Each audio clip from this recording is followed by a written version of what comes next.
We have a NHS which is failing and people are dying as a result of it, and people are outraged. We have a climate that's failing and people are going to die as a result of it. Why aren't we outraged at it? Hello, I'm Michelle Hussain. Welcome to this edition of the Mainstream Media Podcast, hosted at Raw News, King's College London's student newspaper. Michelle, thank you for coming on. Alas, I'm only kidding. Unfortunately, we've not managed to score one of the most iconic voices of the BBC and of the country on our podcast. At least, we've not managed to just yet. We are, however, grateful to Michelle Hussain for recording this introduction for us at a recent BBC event, which I was lucky enough to attend. After watching the event, it's clear that my hosting has a lot to live up to. Doubtless, we'll be using this intro clip for a while yet. Today, we have a few members of Raw staff on to discuss the climate issue, a topic which has somewhat slipped under the radar in recent months with political turbulence in the UK, US and across the world. In part 1 of the pod, we take a look at COP27 and ask what, if anything, was achieved in Egypt. We examine if the COP system is even fit for purpose anymore. In part 2, we invite some of our staff writers on to engage in some agreeable disagreement about Just Stop Oil. Connor Williams and Sean Harvey have both recently written for the comments section here at Raw, and they fall on opposite sides of the civil disobedience debate. We look forward to hearing from them both. I'm Fintan Hogan, comment editor here at Raw, and we hope you enjoy this episode of Mainstream Media. Fintan, let me avoid the question. Let me avoid the question. Their best politician is a previous president. New blood, which mainly looks like Ed Miliband. Know that doing nothing gets nothing done. Your paleo-conservative prophet. Are they suffragettes, or are they making people suffer? Fade away into neoliberal nothingness. Frankly, there's a good chance that he's going to be kicked out of the House of Commons.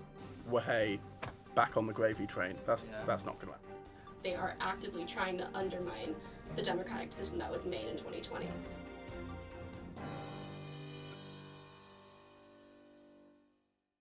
So for part 1 of the podcast, we have Sean and Catherine on the podcast. Would you mind introducing yourselves? Hi, I'm Catherine. I'm a second year European politics student and I'm a staff writer for Raw. I recently wrote a piece about COP27 and some of the expectations and outcomes of that event. Hello, I'm Sean. I'm a second year international development student. I'm a staff writer for Raw, and I recently wrote a piece about in support of the Just Stop Oil protesters, but also a piece about protests by the Landmarks Alliance Food and Food Justice organisation. Yeah, and you can read those 2 pieces by Sean on our website now, and Catherine's piece is upcoming in our print edition, which you can all look forward to in the middle of December. Thank you guys for coming on. Today, at the start, we're talking about the COP process, which is the Conference of the Parties hosted by the UN, and I'm just going to give some background because people might not be so acquainted with the system. So the COP process is run basically by the UN. The United Nations first started moving into environmental politics in the 1970s when the Environment Programme was established in 1972. There had early successes like the World Plan of Action on the Ozone Layer from 1997 and the Montreal Protocol on Chlorofluorocarbons in 1987. The Intergovernmental Panel on Climate Change, or the IPCC, was established in 1998 by this body. It's now the global authority on climate breakdown and policy, and they publish an annual report which covers all of the main issues and where we need to go from here and what still isn't being done. There are some of the more recent landmark events include the Rio Earth Summit in 1992, the 2015 Paris Agreement, and last year's Glasgow Conference, which the UK government hosted. So all of these bodies are advisory, and they're all voluntary forums, which has benefits and downsides, as I'm sure our contributors will discuss with us today. But at least, maybe, they bring everyone to the negotiating table. Sean, we'll start with you. What was Glasgow 2021, and how did it go? It was kind of amazing as an experience to go to, especially because I was going up with the Landmarks Alliance, so it's an organisation in England, which is a delegation of Livia Campesina, a larger peasant farming movement across the world. So I went up with a group of organic farmers and organic farm policymakers to just sort of hang out with other similar-minded climate groups. I only had a little bit of access into the actual conference. Mostly I was there to go and engage in sort of other talks and sort of the counter COP, as it's called. Did you meet anyone cool? Yeah, well, I met the Zapatistas, the revolutionaries from Mexico. They sent a group of people to go and meet Livia Campesina, and I was sort of in the building when these people came in, and they just were telling their story and knitting hats. Wow. Which is really funny now, because in in being a student in lectures, that rebellion comes up quite a lot in my course, and so it's just kind of funny to be oh yeah, I sort of met them. That is really cool.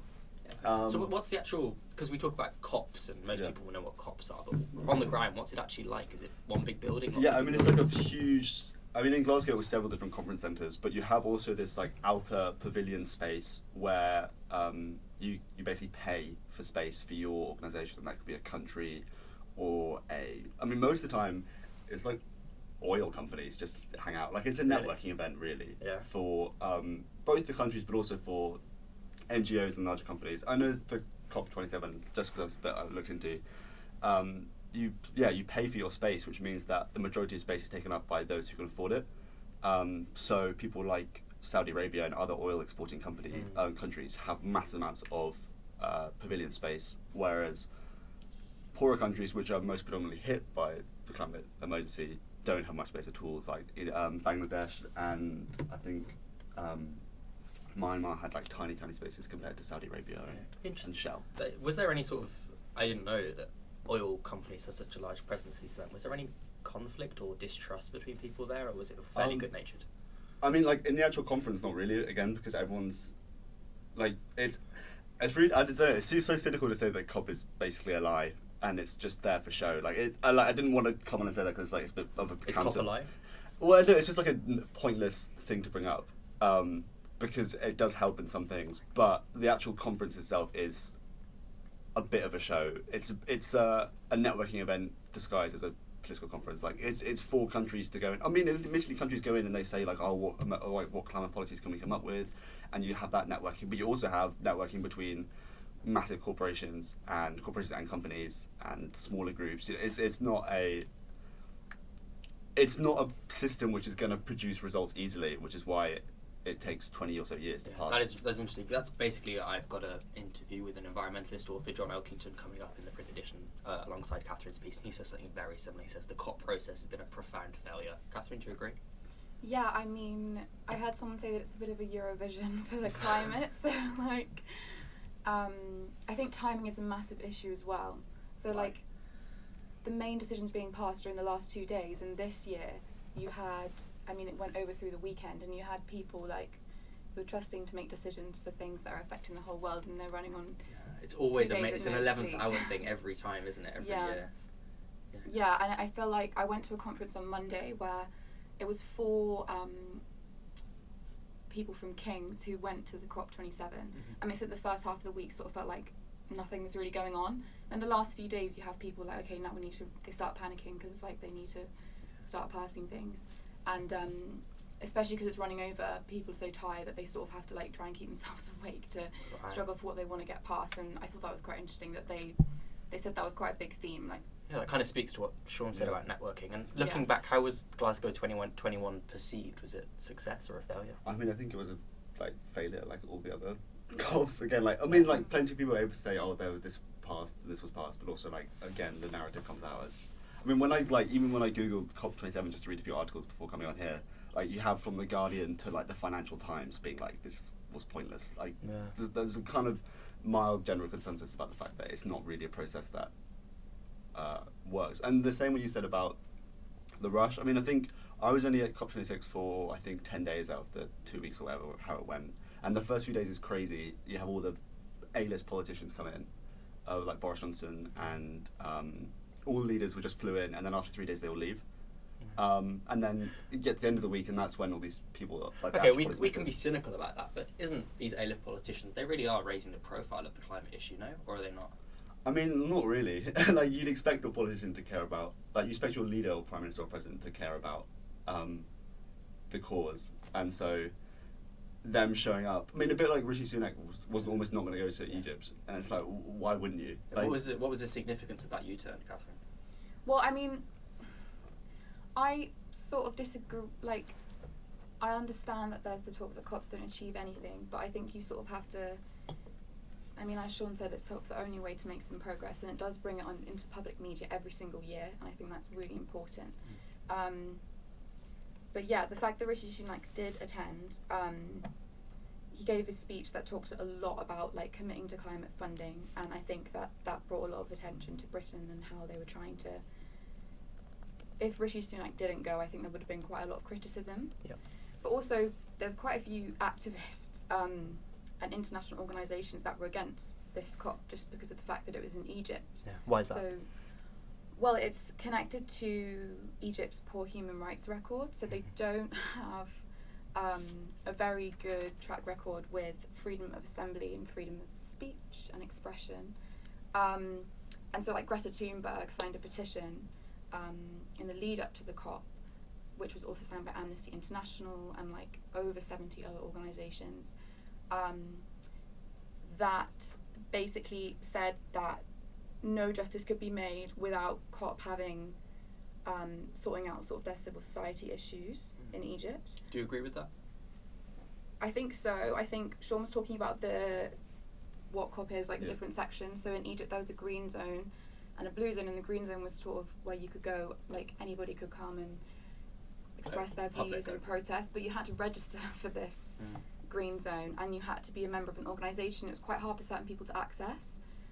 Some of the delegates from King's said that they felt there weren't many youth representatives there, and that some people were priced out of attending as well. That was another issue. If we, less so the price, because obviously that is an issue, but if we're holding them to moral standards of things like human rights, and we have this argument about Qatar, especially in the media at the moment, don't we risk that we alienate many of these countries that need to do more if we say that, oh no, we can't hold it in Egypt, we don't want Egypt's cooperation because they have a poor human rights record? Aren't we just like pushing people out of the climate debate when we really need as many people as possible at the table? Yes, that is true, and I also think that with your point, it is really important that the COP rotates around the world because it affects who can attend. Like sometimes you have to travel halfway across the globe, and sometimes it's next door, so it affects the different voices that you're hearing. But I do think specifically in Egypt you have some human rights issues have sort of overridden some publicity about the climate. Well, I guess these human rights issues get even more publicity by COPs being there. Shouldn't we get these COPs in the most problematic places so we can actually, I mean, Qatar is obviously terrible. That sounds flippant. Qatar, it's terrible the workers' rights have been abused in the creation of the tournament, but it has put a spotlight on these issues, isn't it? Like in the same way as you don't want to get rid of, like you don't want to push Egypt out of the debate, like being in Egypt is given a chance as like a platform, or is that a platform for us to talk about it and then nothing to happen? I think it's probably a bit of that. I mean, I get with Qatar and the World Cup as well, as you have mass amounts of publicity now on Qatar and exposing the human rights issues, but you still have plenty of people who are going there just to watch football, which means you sort of miss out. But I feel like that gets lost a little bit. And maybe in a month's time, no. Yeah, and so if you had a climate conference, you might just get washed over as well. Fair enough. Down to the actual policy, I know that your article was looking at some of the expectations going into Sharm el-Sheikh and some of it coming out. What was actually announced at the conference, and how much of a success does that make it? So one of the main successes of this COP, the fact that it was even on the agenda, is the idea of loss and damage. So that's to do with compensating countries that have experienced damages from climate events that have already happened. Compensation by who? Compensation by larger economies and the countries who are contributing the most to the crisis, whereas those that are contributing the least are experiencing the worst effects. But that is one of the issues that I will talk about with the loss and damage fund. So it was put on the agenda. It was first mentioned in 1992, so the fact that it's taken us until 2022 to actually bring it onto the COP agenda is quite interesting. But yeah, so the fund's been announced, and that's been taken as a really big step forward, but it doesn't really have any teeth, so there's not many details at the moment, especially because, as I said, it was the last 2 days that overran on the weekend. It was mainly to do with sorting out this loss and damage fund because the EU had certain problems with it, and so when it was passed, you didn't have any nitty-gritty things attached to it, so everyone's waiting to find out who's going to contribute, who's going to receive the funds. It's voluntary at the moment, so you have questions of like whether countries such as China and India are going to contribute at all. So I think that that's quite a big failure that you don't have any of these details. Nothing binding. Once the COP is finished, yeah. I mean, I know it's going to start to be implemented, that they have a committee that's going to meet this year, but I think that a lot of it's probably going to be delayed until the next COP. Yeah. So, yeah. I can talk about some other sort of successes and failures if you want. So adaptation is a separate thing to loss and damage, and some commitments to adaptation. That's dealing with climate damage, accepting it's going to happen and trying to like mitigate against the worst effects, right? Yeah, particularly for smaller economies, like giving them the facilities to adapt to climate change in sustainable ways. So some commitments that were made to that were quite progressive and positive. So the UNFCCC said that all pledges made to adaptation totaled $230 million. And there's a Sharm el-Sheikh adaptation agenda, which is quite comprehensive. So it sets out goals for 2030, and it talks about things like transition to sustainable water and agricultural systems, warning systems, which is basically to do with when climate events natural disasters or something going to hit. It's like warning systems that can help. Goals for 2030, goals that will be met? Well, that's up to debate, but at least the fact that it's quite detailed is what I'm saying. So they've separated it out into separate sections, which I think at least they seem a little bit more achievable than just saying, oh, we're going to achieve below 1.5, not really giving any details about that. At the same time, what you just said about, are we going to achieve these goals of adaptation? I mean, we have previously had countries promising to give 100 billion per year. That was meant to happen by 2020. That's never happened, and it still hasn't happened yet. And the funding that's been promised, allegedly a lot more is actually needed to help developing countries adapt to climate change. Yeah. So Ursula von der Leyen, the president of the EU Commission, has just said it was a small step towards climate justice. Yes, climate justice, but maybe a shuffle forward. And Ed Miliband, the Shadow Secretary for Climate and Net Zero here, said it was the unmistakable sound of the can being kicked down the road. Fair? Yeah. I think it's more just the fact that, as we reiterated, is the fact that this has been going on for 8 years now, and not a lot has really happened. You've got this amazing policy being announced, but it's taken 20 years to... Yeah, Catherine talks about 30 years for that to get in the thing. But I think similarly, petrostates, basically OPEC and even Egypt, have managed to keep the idea of phasing out fossil fuels still out of the manifesto and the policy commitments even now. So phasing out fossil fuels isn't like an express goal of the and that was what was agenda. taken out of the COP26 agreements as well, is they had phasing out written in the legislation, and then they took it out at the last minute because... So that I was going to say that's also one of the biggest failures of COP27 is that kind of the same thing happened. So COP26, the watering down of commitments led to coal emissions were phased down rather than phased out in the final text. Yeah. That's been kept. So there were fights this year to improve the language around reducing emissions, but you still have a phase down of coal emissions. There's a phase out of all inefficient fossil fuel subsidies, but there's no we're going to phase out all fossil fuels. Or even all subsidies? Yeah, exactly. Right. I think the difference in language there is quite important, and I think people have found that quite disappointing about this year as well. Yeah, I think so too. I'm aware we don't have that much time, but I know you have a lecture to get to.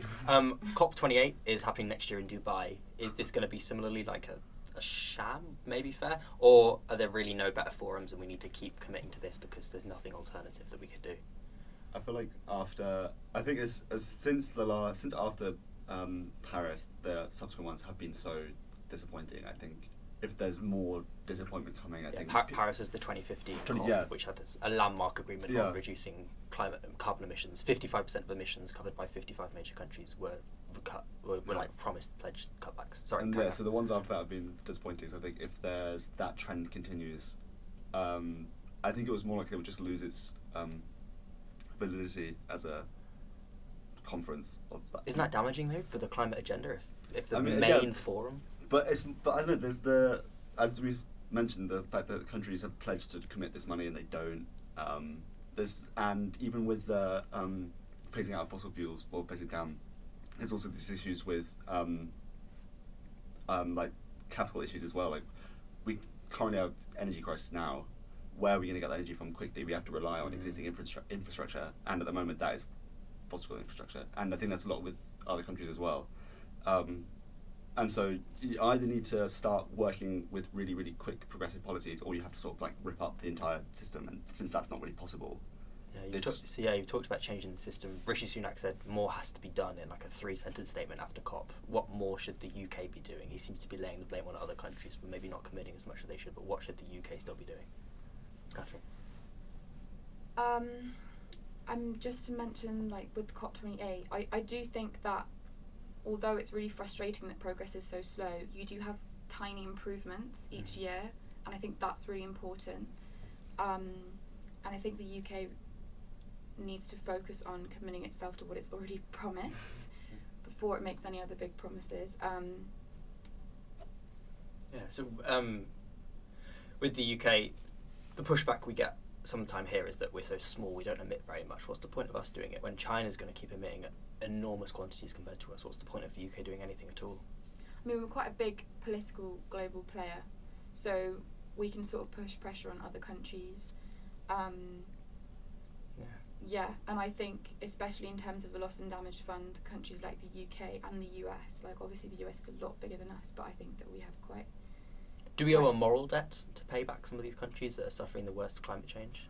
I mean, I think the argument with a lot of these funds to developing countries is the fact that a majority of this pollution has come from us, and certainly since the Industrial Revolution and the global North and West industrializing first, like a lot of these issues and existing infrastructure has been built by us.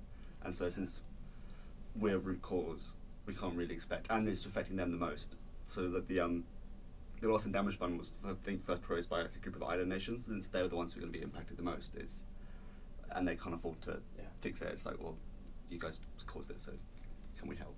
Yeah, I mean, it's increasingly being called climate reparations, and I do think it's really important because you had some really moving speeches this year. You can look at them. There's, I think, the one from the Bahamas was really insightful, and they're sort of calling for action, and the fact that they haven't really done much, but they're experiencing flooding, and also obviously what happened in Pakistan. I think that they should compensate. Yeah, it's really interesting. And in a few words, is 1.5 alive, the commitment to keep global warming under 1.5 degrees? No. No? Why?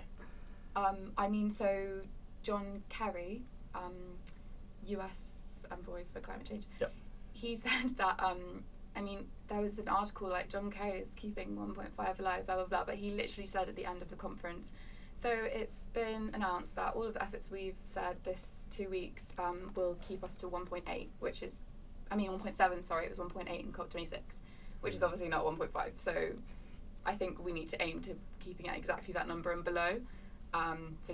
He announced that if everything is fully implemented, which is the biggest if in the world, yes, it would be capped to 1.7 degrees. 1.7, yeah. So even if everything that's been announced so far is kept to the letter, we're still heading over, and maybe for runaway climate change, which is the scariest thing of all. Yeah, very terrifying.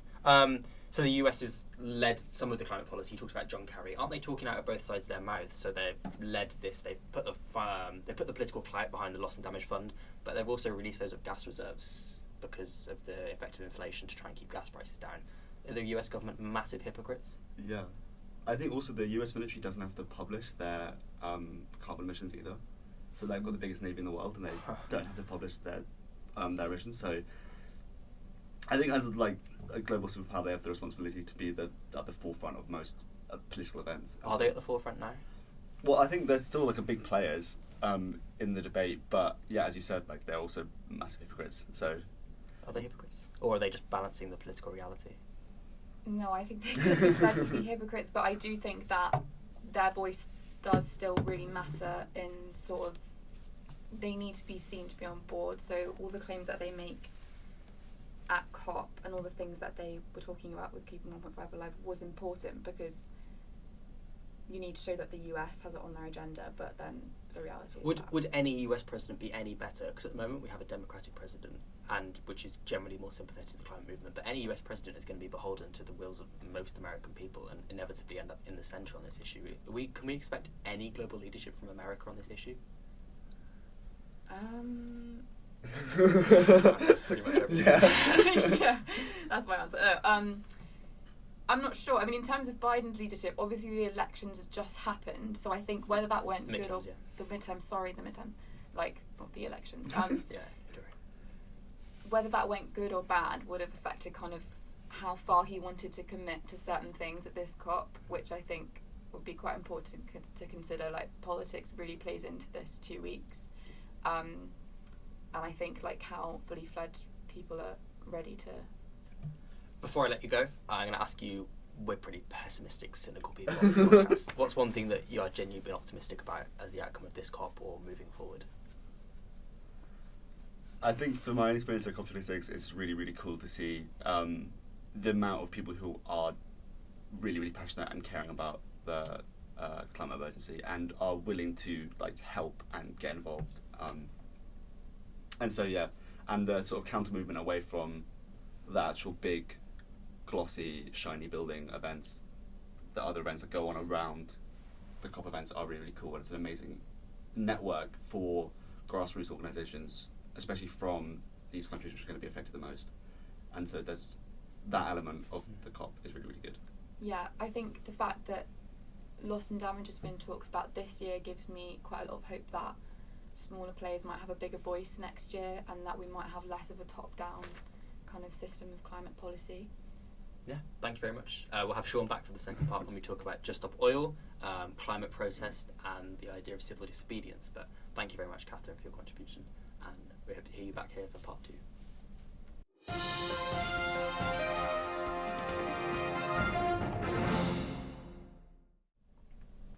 Welcome back to part 2 of the podcast. We still have Sean here. Hey. And we have Connor has joined us. Connor, would you introduce yourself, please? Hi there, my name's Connor Williams. I'm a first year student here at King's and Staff writer. And I'm a staff writer here, yeah. Love Raw, all that kind of stuff. Yeah, absolutely. Yeah, perfect. We've got the two of you on because you've recently, as I said in the introduction, falling on different sides of the argument about Just Stop Oil. Connor, on the 10th of November, I actually edited your article entitled "Is Just Stop Oil Painting the Wrong Picture?" First of all, what got you interested in climate issues and civil disobedience and these topics? I was mostly focused in on the Just Stop Oil actions focused on Van Gogh sunflowers because I'm a big art fan. I love going to art galleries. I've studied a bit of history of art and combining that with a very topical issue like climate change, one which I think we should all be getting involved with. It just really sprung my attention and made me want to look further into the issue. Yeah, perfect. So your article argued that against the idea that there's no such thing as good press, and basically argued that these groups may be attracting attention, but it's the wrong sort of attention. Being loud is not the same as being effective, was the quote that really stood out from your piece. Could you summarise your argument, please? Yeah, of course. So my argument was mostly focused on the types of methods that Just Stop Oil are using, and specifically with art vandalism. And while I think that direct action is a positive form of protest, using sort of famous masterpieces as a vessel for this maybe just adds to the hyperbole of the issue as opposed to solving it in a more proactive and productive way. Yeah, thank you very much. And we've already heard from Sean, but Sean, we never actually asked you what got you interested in climate issues. I don't know, I grew up in rural England, in Dorset, and I just worked on a lot of farms, certainly through my gap year during COVID, so I couldn't leave the country. Couldn't do any of the travelling, so I just worked.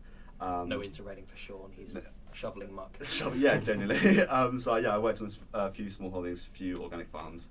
Was it interesting? Was it good fun? Yeah, I actually really like it.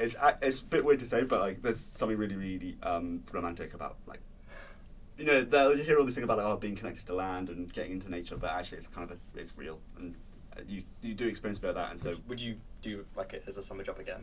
100%. I think I'll probably go away next summer and try and find a farm to work on. And actually, anyone could do it. It's really fun. Yeah, we'll all join you. Perfect. And on the 22nd of November, we also published a piece from you entitled "Rebuttal: Just Stop Oil represents a meaningful stand for the future of our planet." You argued basically that Just Stop Oil is successful, not at changing policy directly, but at changing public opinion. And the quote that stood out was that their actions are trying to highlight the public's complacency and apathy towards climate change. Could you please summarise your argument? So I think I was just trying to address the fact that the issue that they're trying to highlight is this complacency, the fact that the public opinion towards climate policy, although it's positive, it's not very... the public doesn't really put pressure on the government or necessarily put pressure on themselves to act towards the climate. And so, and then the public reaction to Just Stop Oil protests is outcry, and yet they don't really look at why these people would be doing it, and there's no outcry in themselves. Yeah, perfect. But I'll start with you, isn't this just alienating moderates? You're talking about people's reaction generally being to dissect the event rather than dissect the issue behind it. Isn't this just saying, wow, these climate people are all loonies, let's not deal with them?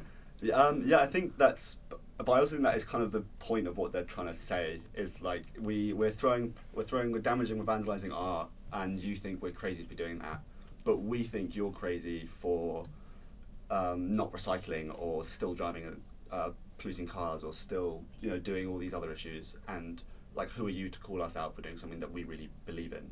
And I think I try and put out in the article as well is that you have to be really, really passionate about a cause to start committing civil disobedience. And so for me, when I first heard about the Just Stop Oil protesters, I was like, what do they know and why do they feel so passionate about this that I don't know, and why am I not as passionate as them? Just see what they're interested in. And then of course that leads you to explore about the climate change and climate emergency, and it's like, oh, actually, yeah, there is probably a reason why people go insane about public apathy. Aren't we at risk of, I don't know, maybe not overplaying public interest, but we're very privileged people generally. Lucky we're at a good university in London. When we see something like this, we will then, maybe some of us will say, okay, well, these people, this is a strange thing, I'm not doing this, why are they doing it? But maybe people who would, politics plays less of an intimate part of their lives, aren't they just going to say, like I said before, these people are wrong, it's going to turn them off the issue, it's going to create an us and them, and people maybe on the right are going to exploit that. People like Nigel Farage have made his anti-EU thing has become an anti-green thing in part, isn't it? It's just playing into their hands. I guess so, but I think, as we talked about in the last part, is the fact that climate policy and pro-climate activism has been going on for years. There isn't really a lack of knowledge on climate change. I think obviously from a privileged position, and all of us, we've been well educated, we know this is an issue, but I think most people have some idea of what climate change is. And so if you're still, even privileged people, like I lived in student halls last year, the amount of people who didn't recycle things or threw away food that wasn't out of date is insane. And it's like, and then you get outraged when someone throws something on art. It's like, well, you didn't do anything yourself, so come on. If it's not a knowledge problem, then what does it achieve, these protests? To make people look at themselves? I think it's more like if you're watching someone, again, as I said earlier, if you're watching someone who's so passionate about this and they're willing to be arrested or willing to throw soup at pain, what does that say about me? Why do I care so much about this art when I don't care about what they care about? Yeah. Connor, isn't it fair that Sean has a point, no? Isn't it fair that otherwise climate would maybe have dropped completely off the agenda? It's made us do a podcast about it, right? Well, that and COP27, but with Truss, Sunak, inflation, recession, and US elections all in the last, 2 months? Wouldn't climate have just been like a byword for boring? I think when you look at how much climate activism there is going on and how long it has been going on for, the last couple of months of politics and looking at what's been happening in the economy isn't going to be enough to put the climate crisis just off the agenda totally. And I think using drastic methods of protest in order to try and revive it is not the way that we should be managing it. And on the point that looking at how passionate people are to take the climate crisis and make it more and make people more aware of it, I'm not sure if that's again how art vandalism is the right way to do that. And arguably, you could say that it's almost like a lazy form of activism, because anyone can throw soup at a painting. It's not necessarily showcasing a positive and productive way. I'd maybe push back on that and say everyone can throw soup at paintings, but as Sean said, not everyone's brave enough to face the consequences of that. What alternative do they have? Accept this radical extreme in some, I guess probably extreme action. Apart from this, what other way have they got to get it on the news agenda? Well, as I said, I'm not sure if there's really the issue of raising awareness anymore, because they're looking at Just Stop Oil's policies. They're all very specific for changing what the government are doing, not necessarily getting the public involved in trying to change policies, because ultimately the public can't do anything. Well, they can in some ways, but they can't directly change government policy. So using protest methods which are mostly aimed at the public seems almost contradictory. Doesn't this form of civil unrest have a pretty illustrious track record, though? In many elements, like if you think of other violent and non-violent resistance movements, they've been largely successful. Yeah, I think of many examples. I would totally agree. Then why is this not appropriate? I would totally agree that in a lot of cases, that direct action makes so much sense, and civil disobedience in a lot of cases do have very effective outcomes. However, I think specifically in the case of art vandalism, this is not the right time or place to be doing so. I would argue that that's not always the case. For example, with the Edward Colston statue, just for a bit of background on that, that was during the Black Lives Matter movement, where there was a statue of a prominent slave trader in Bristol, and that statue was then brought down, somewhat controversially, depending on who you ask. And this also led to name changes of buildings such as Colston Hall and Colston Road in Bristol and the surrounding area as well. It did bring awareness to the issue, yeah? Yeah, which I think is a really positive example of using art as a method of protest. But I think in this case there was a real symbolic issue as well, given that Van Gogh's sunflowers really didn't have anything to do with the cause. But it didn't damage the painting. No, I mean there were some minor impairments to the frame, but I'm sure Van Gogh's like shaking his grave at his frame. No, and I think that is an important point to raise. However, to me it almost makes less sense than to damage something which is to not damage something which is completely irrelevant. It's just sort of a way of flashing up headlines, which sort of creates hyperbole. Sean, hyperbole? Yeah, well, I think again that's the point that they're trying to make, is they're trying to be as dramatic as possible. I mean, I mentioned in my article the fact that climate activism is not a new thing. This has been happening for 10, 20, 30, 40, 50 years. And nothing has worked so far. I mean, when I was writing the piece, a friend of mine was saying, oh, you should add in like an example of a really, really good climate activism event, which has sparked like a good positive movement, and we couldn't really think of one on top of our head. I mean, I looked into it a little bit, but there was nothing that was, if you could think of like a really amazing protest for climate which did something really, really good, it doesn't spring to mind. So like nothing's really working. So at the end of my pieces, I sort of mentioned the fact that you get to a point where it's like, what do I do next? Have these protests done anything good though? I mean, again, we're talking about it more. They are a really, really contentious issue. I think that's achieved more than the other climate activism I mean, I remember there used to be like every week a Greenpeace would like throw oil on Barclays buildings, and it would get like one story in the news, and that was it. And at least with Just Stop Oil, it is a fairly regular feature in most newspapers. Yeah, and there's lots of other similar organisations like Extinction Rebellion and Insulate Britain and the like. But was sunflowers, Connor has a good point, was sunflowers really an appropriate target? Why can't you, like you said, maybe targeting banks or the like would maybe make shorter headlines, but surely you can think of targets that would be more apt than a Van Gogh painting. I think they're just trying to pick the one that's going to get the most attention. If you go into the British Gallery, you're going to pick the centerpiece picture. You're going to pick the sunflowers, I think. But doesn't that then just irritate the public more than it does boost the... I mean, again, I think that's the point. They're trying to say that why are you irritated about us throwing paint on art when you should be irritated about the fact that we're not going to hit the 1.5 degree lowering. We're not going to meet climate policy goals. We are, there's potential that we could have a climate breakdown in our lifetime. Why is that not something that you are shouting about? Why are you telling us off for throwing paint at art, basically? Well, I think that's, and while that might be their message in some ways, but what it's doing to a lot of people is it's sort of turning them away from the issue. So while they're saying, yes, we should be angry about this and we want to make you angry about this, that's not really productive. I think, but also it is productive in the sense that it's making the people who do change their mind is they then become very... I mean, it's like, this is a really hot debate. We're having an actual debate about it here. I think the fact that there's suddenly a massive divide is causing people to become more vocal about this issue. I mean... Don't you risk polarising people at both extremes, though? But I think that helps with... I mean, if you're suddenly going to become staunch anti-climate because people throw paint at art, then you've probably got to look at yourself a bit more. Well, I think in the media we've had a lot of debates about what more can we do to stop these civil unrest. Arguably, these actions have led to the new bills being introduced, like the Policing and Crime Bill, which are stopping protests because of these extreme actions. We've here a few days ago, the Conservative Association at King's were debating Just Stop Oil. Isn't this just? I mean, I talk about alienating, but there's just a few examples off the top of my head of yes, you're pulling some people further to the climate side of it, but maybe some people symbolically won't want to make these concessions because then it's like bowing to this union, industrial power, and not industrial, union mass movement power. Yeah.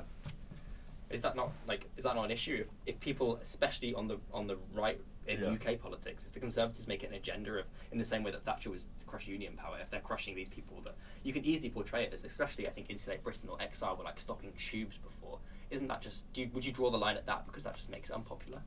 I think How extreme can we go? I guess is my question. Before it's. To be fair, I would. I mean, apart from terrorism, I would revere most climate activists for whatever extremes they go. I mean, there was people in Amsterdam who were gluing themselves to runways to stop private jets from taking off. I mean, like, how hardcore can you get? Like, you know. Would you have thrown soup at Van Gogh's painting if it hadn't been protected behind glass and it had done irreparable damage? I mean, I think if I don't think I'm brave enough to do that, but I think they would. You have been in support of it? Yeah, 100%. I mean, I think if I was stood in the room and the Van Gogh painting was there and someone was coming in with cans of soup and was like, "We're going to chuck this," I'd be like, "Okay, cool. What can I do? Like, I'll help." You know, there's something quite amazing about these people, how passionate they are. I mean, I think like there was a quote on my school wall. I think it was by Martin Luther King, which was like, you know, people who haven't found a cause they're willing to die for are not fit to live. Like these. But I think the issue is the climate emergency is not an emergency in most people's eyes, and they don't realise how much of an issue this is. And here are these people who are the epitome of how dangerous this emergency is going to be, and they are willing to risk arrest. They're willing to be run down by traffic. They're willing to be beaten by public police. I agree that it is a powerful message. I was surprised that you said you would do it even if it permanently damaged the painting, Connor. Yeah, just quickly on a point that we previously just raised, about like sticking their hands to runways and that sort of thing, and all types of activism. I think that's really, and back to sort of the polarization point is what I was going to refer to, is that really becomes an issue when, you know how they've been blocking the M25? Yeah. What about things like ambulances? And then there was a man named, I think, Tony Banbury, who's was unable to make his father's funeral. These types of things, and like causing this much disruption, is definitely going to be polarizing, because people who can't get to certain medical appointments and missing these really important events, it seems to me that they're perfectly within their rights to be outraged at these climate activism, at these events of climate activism, because they're just interrupting really important aspects of other people's lives. Yeah, 100%. But at the same time, no one's outraged when the government doesn't provide enough funding to the NHS so that people have 6-bed waiting lists. And there was I think people are outraged, but they're not. But no one's suddenly shouting at the government to do anything about it. Well, they are. There's nurses' strikes going on at the moment. Yeah. So why isn't there equivalence with climate change? Who would strike for that? But why is there not the same outrage? So I mean, sorry, people are outraged at that. Why is there not the same level of outrage for the climate emergency? You know, we have a NHS which is failing and people are dying as a result of it, and people are outraged. We have a climate that's failing and people are going to die as a result of it. Why aren't we outraged at it? I mean, I think there is that level of outrage, but I'm not sure that the method of protest that Just Stop Oil are using is an effective way to sort of harness that outrage and make productive change from it. Okay, Connor, you're the leader of Just Stop Oil. What do you do day one? Yeah, because I think your point was largely about that was quite aggressive. Sorry. Your point is largely about art vandalism. What was is there any forms of civil disobedience which you would think would be appropriate in the scale of the climate issue today? I mean, it feels like quite a big question, but as in what would be a better way for them to go about it? Well, I think so many types of protests have happened over the years which have been positive, but I think it's a timing thing, specifically. So going back to the Edward Foston point, there was the art vandalism then was sort of a timely. It was sort of the right time to do that. What is it the right time to do now? Well, I think again that sort of comes back to like the symbolic issue. Well, I'm sorry, I made an awful point now. But moving on. What was I going to say? That's okay. Let me rephrase. Yeah. What would you? Sean said he was in favour of anything short of terrorism.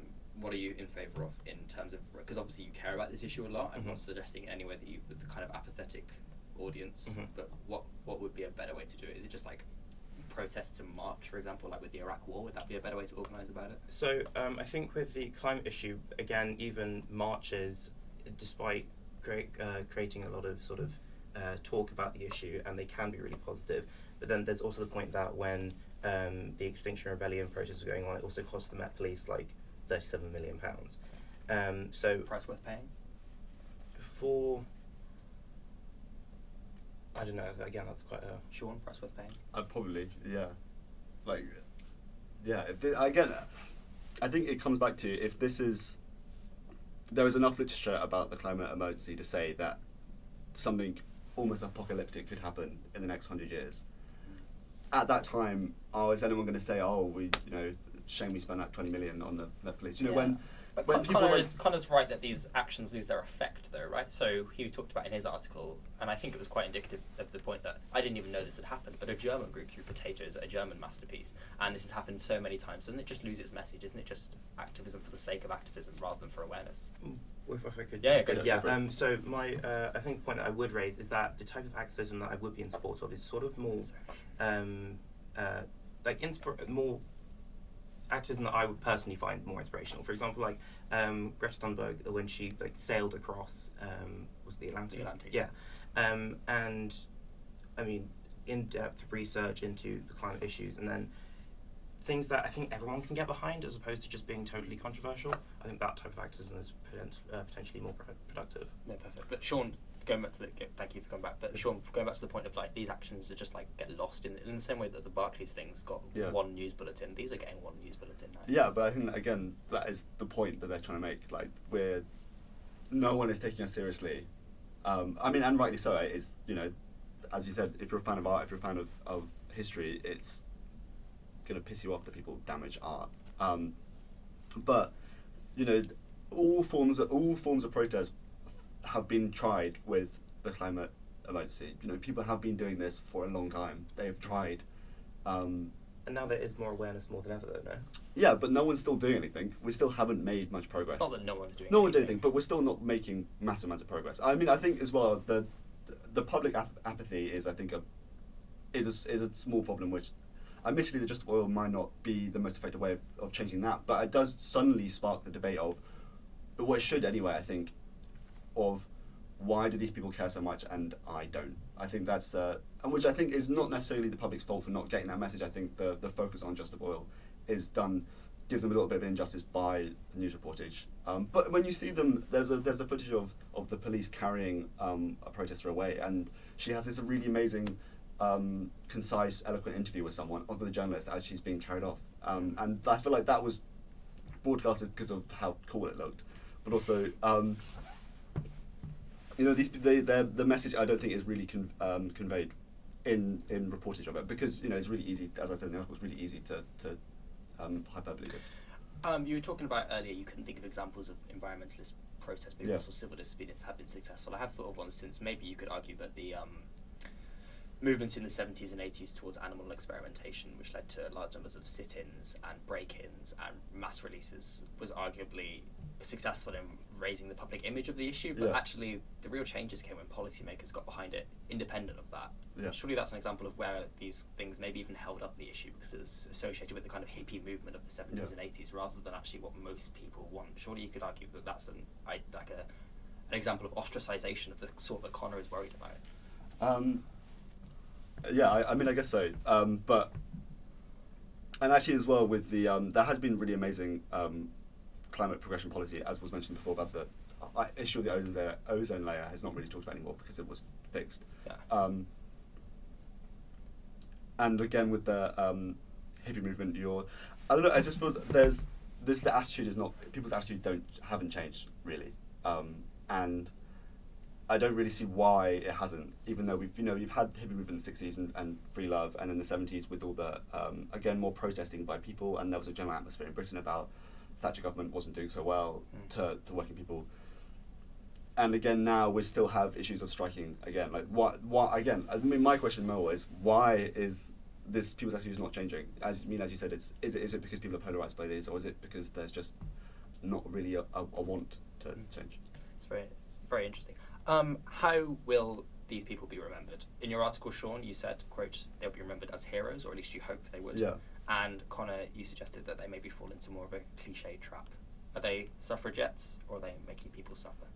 I mean, it obviously depends on how climate attitudes are in 50 years' time. I think if we suddenly pass a load of amazing progressive climate policies, I think a lot of it will be due to activists. And since these people are so well known now, I do think they'll probably be remembered as heroes. I mean, no one really remembers the politicians who passed.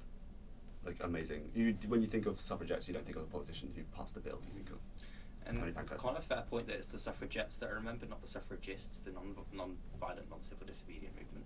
I think that's a great point, that there are certain activists that are so well remembered, more so than the politicians that do change the policy. However, I think in this case, I think that Just Stop Oil activists, I think because they're so almost polarizing in so, well, to be fair, you could say the same thing about so many The other suffragettes activists. were polarising. No, Why not are suffragettes, these Just Stop Oil activists, I mean. No, exactly. The Just Stop Oil activists, your point is that they're polarising, but suffragettes were similarly polarising at that time. Why will these people, in your opinion, be remembered differently than the suffragette movement was? I think, again, it comes down to a symbolic issue. I think because the types of methods that they're using have been harmful in a lot of ways to some people, for going back to the man like Tony Banbury. And then also, in my view, what they were doing with artwork didn't seem that relevant to the climate cause. I'm not sure if they're going to be remembered in history as someone who progressed it. Her name has slipped out of my head, but the woman who killed herself, accidentally, hit by the horse. Emily. Oh no, Emily. It's a Pankhurst sister, I think it is. I look at Emily Davison, I think, actually. Same Emily, yes. So she gave her life in pursuit of this cause in order to unveil a banner and to disrupt an elite event, like a horse derby. But these people are just gluing themselves to motorways. That was targeted at an elite group. Yeah. This is targeted at largely the working and middle classes. Sean, that's not an important distinction? When you stop the M25, you're not stopping people in the aeroplanes and the helicopters. Yeah, which I think is why the people in Amsterdam's protest is a bit more impressive. So I think again, if you're obviously working people and middle class people are going to be really, really pissed off if you can't get to work. But again, I don't think anyone in Victorian London wouldn't remember people who were disrupted by suffragettes chaining themselves to railings. You won't remember them, but it's still important at the time. Oh yeah, no, definitely. But I think it's horrible to say that hindsight will be 2020, and the number of people, as you said, who weren't able to get to hospital because of these events is tragic. But I think the point they're trying to make is that it's not going to matter in the grand scheme of things. If there's people already dying because of climate emergencies.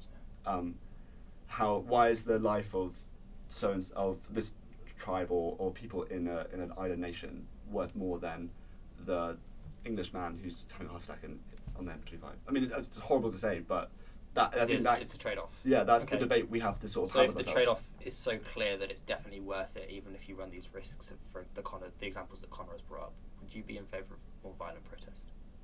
I mean, I think it might all escalate to that at some point. Would you be in favour of more violent protest?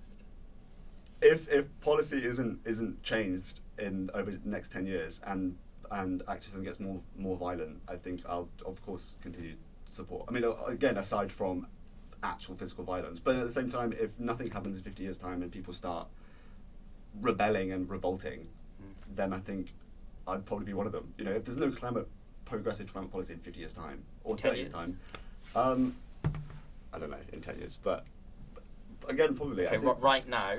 Sorry to pin you down like this. Yeah. It makes for good audio content. Right now, how far would you go?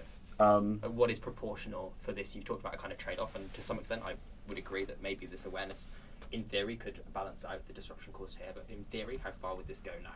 What would you be in favour of? I don't know, taking a bridge down overnight with no casualties on the M25, something like that. I think some of that would be a bit extreme, but I think when you have mass marches in London, which then I think just mass civil disobedience. I know there's some really fun ideas about basically mass minor civil disobedience, where you go around and you just key cars. If everyone started keying Land Rovers. Isn't that the same symbolic issue that Connor talked about? Well, basically, I guess Land Rovers. The theory is that if everyone starts keying Land Rovers, no one will buy Land Rovers anymore, and so you stop people buying Land Rovers. Which I think is just quite a fun idea. I mean, it's difficult to organise. Usually 1,000 people. Raw News does not support any sort of. But stuff like that, I think is quite fun, and I would be on board with if someone said, "Do you want to be a part of a group of 500 people who are going to start going around keying Land Rovers?" Sean represents Sean and. Yeah, sorry, no one. If you want to join the King Land Rovers, No, we're not promoting the King Land Rovers Society on my podcast. Connor, King Land Rovers. I'm not massively in favour of keying cars. And I'm You not, sure? Sean's recruiting. I've got a load of ski masks. Sean does not have ski masks. But I do think that it is an interesting point, as in how far can we go and should we go to ensure that we can change policy. But I just really can't see how.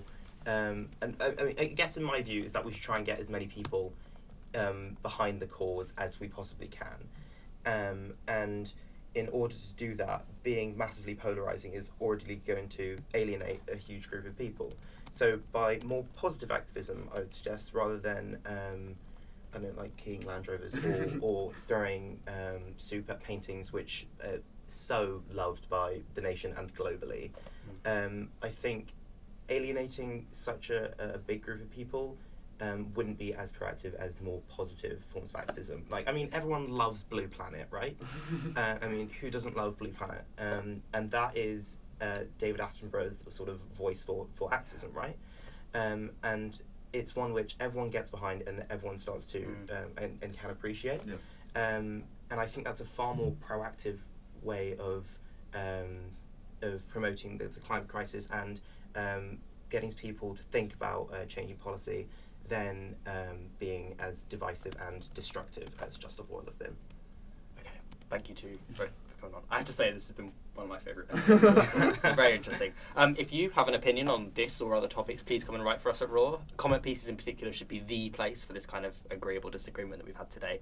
We're always happy to host your opinion pieces, provided your argument is considered, polite and well sourced. Let's all crawl out of our echo chambers and actually talk to each other. I look forward to editing more pieces like this and mediating more conversations like I've been privileged to host today. Thank you two for coming on. Thank you so much. Thank you. Sean, put the car keys down. Thank you guys for listening, and we'll see you again next time.